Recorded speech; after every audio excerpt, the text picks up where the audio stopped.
साथियों, आंगनबाड़ी में लगभग 69,000 पदों पर बड़ी भर्ती का विज्ञापन आपको जल्द देखने को मिल सकता है। इसमें अप्लाई कौन कर पाएगा, योग्यता क्या रहेगी, उम्र क्या रहेगी, क्या कोई पेपर एग्जाम होगा, क्या वैकेंसी एक साथ आएगी, ऑनलाइन आवेदन होंगे, क्या ऑफलाइन होंगे, इन सब के बारे में पूरी डिटेल के साथ बात करने वाले हैं। सबसे पहले हम बात करते हैं, आपने देखा होगा पेपर की कटिंग में आंगनबाड़ी में 69,000 पदों पर भर्ती होगी, जिसमें सीएम के द्वारा कहा गया है। अब आपके मन में प्रश्न आया होगा कि इसमें अप्लाई कौन कर पाता है, आखिर इसकी योग्यता क्या रहती है। तो देखो, अप्लाई इसमें जो आंगनबाड़ी में जो पद होते हैं, दो प्रकार के पद होते हैं। एक आंगनबाड़ी कार्यकर्त्री की पोस्ट आएगी और एक आंगनबाड़ी सहायिका की पोस्ट आएगी, जिसमें अप्लाई करने की जो है आपकी योग्यता होती है 12th पास। आपने उत्तर प्रदेश में आपने 12th पास कर रखा है तो आप इस फॉर्म को अप्लाई कर पाओगे। अब 12th पास कर रखा है, क्या उत्तर प्रदेश वाले ही अप्लाई कर पाएंगे? तो बिल्कुल उत्तर प्रदेश वाले ही अप्लाई कर पाएंगे। योग्यता या उम्र क्या रहती है? तो योग्यता हमने बता दिया 12th पास रहता है। उम्र जो रहती है मिनिमम 18 वर्ष रहती है और मैक्सिमम 35 वर्ष रहती है। और कार्यकर्त्री में अधिकतम जो है 50 वर्ष रहती है, वैसे मिनिमम 18 वर्ष और 35 वर्ष रहती है। क्या इसका कोई पेपर या एग्जाम होता है? तो इसका कोई एग्जाम नहीं होता है। आप जहां से अप्लाई करते हो, जिस क्षेत्र से अप्लाई करते हो, वहां पर आपको फॉर्म अप्लाई कर दिया जाता है। फॉर्म अप्लाई करने के बाद आपके जनरल, ओबीसी, एससी, एसटी जिस आधार पर वैकेंसी होती है, जिस अप्लाई पर तो उस आधार पर ऊपर से लोगों को ले लिया जाता है, अर्थात मेरिट बेस पर ले लिया जाता है। वैकेंसी क्या एक साथ आएगी?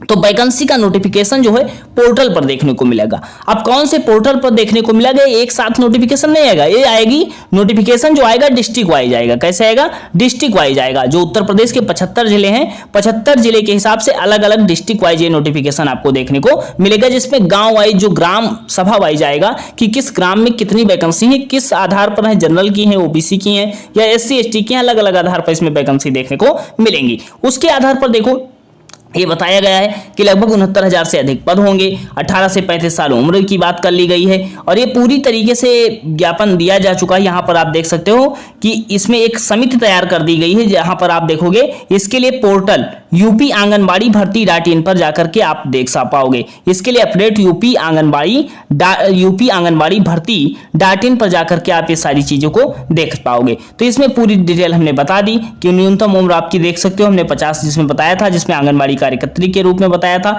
आप देखोगे अधिकतम 50 वर्ष की बात की गई है, आयु की संभावना है। और बाकी इसमें हमने बात कर लिया, इसका नोटिफिकेशन आपको जल्द देखने को मिलेगा, जिसमें अलग अलग डिस्ट्रिक्ट वाइज अलग अलग नोटिफिकेशन देखने को मिलेगा।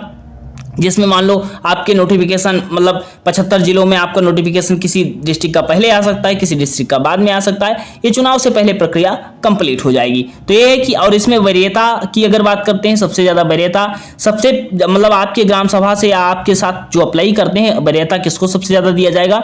भर्ती में गरीबी रेखा से नीचे जीवन यापन करने वाले लोगों को दिया जाएगा, परिवार की विधवा को दिया जाएगा, तलाकशुदा को दिया जाएगा, परित्यक्ता महिला को दिया जाएगा, प्राथमिकता दी जाएगी। और अर्थात ग्राम पंचायत में न मिलने पर न्याय पंचायत से श्रेणीवार चयन किया जाएगा। तो जिस ग्राम पंचायत से उस ग्राम पंचायत में आप अप्लाई कर सकते हो। बस करना क्या है, आपको इस पोर्टल पर आपको चेक करते रहना है। इस भर्ती के लिए कोई एग्जाम नहीं होता है। आप केवल मिनिमम 12th पास होनी चाहिए, 18 से 35 उम्र होनी चाहिए। जो आंगनबाड़ी कार्यकर्त्री हैं, जो आंगनबाड़ी सहायिका है, वो कार्यकर्त्री बनने का अवसर भी यहाँ पर इनको मिलेगा, जिनको लगभग 50% की छूट भी दी जाएगी। कहने का मतलब है 50% की पदों की आंगनबाड़ी सहायकों से भरा जाएगा। जो सहायिका हैं उन्हें कार्यकर्त्री बनाया जाएगा 50% पदों के लिए। तो जो सहायिका है वो कार्यकर्त्री बन सकती हैं और जो कुछ नहीं है वो क्या बन सकती हैं? वो आंगनबाड़ी सहायिका बन सकती हैं, जिसके लिए नोटिफिकेशन आपको अलग अलग डिस्ट्रिक्ट के लिए अलग अलग देखने को मिलेगा। कोई क्वेरीज है आप पूछ सकते हो और इस पोर्टल पर जाकर के आप अपडेट देखा कर सकते हो। और बाकी चैनल सब्सक्राइब कर लेना, तो हम अलग अलग डिस्ट्रिक्ट वाइज आपको बता दिया करेंगे किस डिस्ट्रिक्ट का कौन से जो भर्ती, कितनी भर्ती आई है, कौन अप्लाई कर पाएगा। बाकी कोई क्वेरीज आप पूछ सकते हो, बताने का प्रयास करेंगे। तो इन सारी चीजों के बारे में हमने बात कर ली। मिलते हैं नेक्स्ट सेशन में। धन्यवाद।